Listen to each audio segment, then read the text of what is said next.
Who is Mike the businessman, and why the businessman part in your name? Where's he from? Great question, great question. So actually, Mike is first off, I'm a child of God, a Christian man.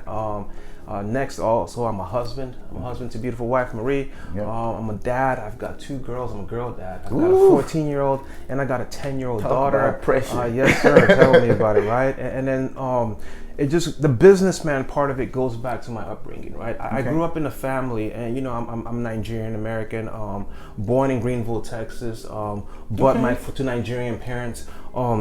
But I never saw my parents clock into work. I never saw my parents do a traditional 9 to 5 ever. Really? Ever since I was a kid, it was always a hustle. My dad was a politician and also a businessman. He had a poultry business, a big, huge poultry business. Okay. You know, my mom always had different things, whether she was doing government contracts or she was starting a bakery, or she always had things she was doing, right? So that's all I was ever around. My uncles, the same thing too. Okay. So that influenced me to where at a younger age, after I graduated college, I tried to go do the 9 to 5 thing. Okay. I graduated from Rutgers University, New Jersey. I couldn't get a job, bro.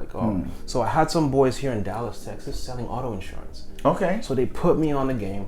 Within a year or two of doing that, I opened up my own agencies because that entrepreneurial thing just clicked in. Like, yo, I got it. The whole time I'm working for someone else, and I still do it to today. When I'm working for someone else, I'm looking behind the scenes. Okay. How are they running this shit? Operating? Okay. That's what I'm learning. That's the way my brain is wired. Okay. Right? It's not even a task at hand. It's the behind the scenes stuff. It's who I'm looking at. And then I'm learning that stuff and I'm going out there and implementing. And that's what I did. Within 2 years, I set up my own agencies. I had 3 auto insurance agencies in the DFW area. Matter of fact, they're still open. One of them, the biggest one, is still open till this day. Really? Yeah, my brother runs that. It is now, yeah. That's 100%. Amazing. That's amazing. And so that's kind of like how the Mike the businessman thing came up. It started from, I was 21, 22 when I started. When you did that? When I did that. Oh, wow. Right? Then move over time, got into real estate, had properties. I got into the telecommunication industry where I was setting up cell phone towers for telecommunication companies. So it's just an evolution. I've owned a restaurant. I've owned an electronics store. Wow. Okay. So I see the businessman then. That's where it. Yeah, that's where it goes. Yes, sir. That is so interesting. You talk about telecommunication towers and stuff. Yeah. What's that about? That's completely different from what you do today. How did that start? That was a unique opportunity actually I got. So when back in 2007, I was presented with an opportunity. My sister was working for a cell phone tower.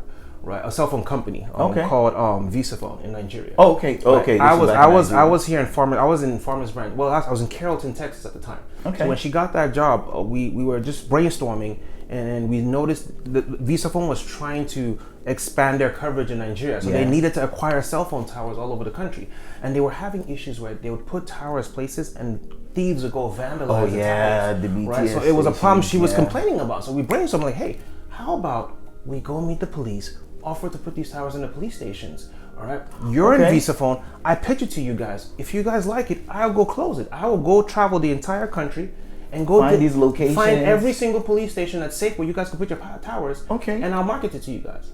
Straight problem solving. She's like, if you can do that, I'll lock in my part, lock the police part. So we've got some connects, locked it down with the police, got a monopoly signed with them, an exclusive agreement signed with the Nigerian police force, and they gave the firm the contract. Wow. They gave it to us, bro. Like that was the first time I started making big money. That's when the millions started coming in. That was the first time I made the most money in my life. Bought my first Ferrari, all of that. Oh wow. What kind of Ferrari? I had a Ferrari California, 2011. Nice. Red drop top convertible. Beauty. Nice. Beauty. That's when I started. I had a Range Rover too. So